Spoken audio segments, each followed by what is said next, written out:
नमस्कार मित्रांनो, आज आपण जाणून घेऊया नारळात पाणी येते कोठून.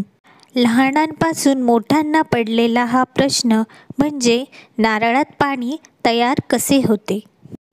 मित्रांनो, नारळाच्या फलधारणेच्या टप्प्यापासून ते पूर्ण टणक नारळ तयार होईपर्यंतच्या वाढीसाठी लागणारे भ्रूणपोष म्हणजेच एंडोस्पर्म. नारळाच्या आत पाणी सुरुवातीपासूनच असते.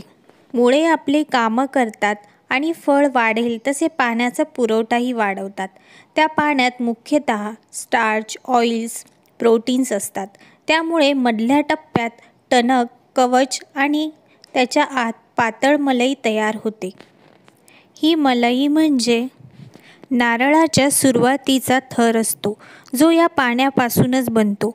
पूर्ण खोबरं तयार होईपर्यंत बहुतांश भ्रूणपोष खोबऱ्यात शोषला जाऊ लागतो आणि जे उरते ते पाणी असते आणि तेच पाणी आपल्याकरिता उपयुक्त असते. आजची माहिती कशी वाटली हे कमेंट करून नक्की सांगा आणि अशाच नवनवीन माहितीसाठी चॅनलला लाईक करा, शेअर करा आणि सबस्क्राईब करा.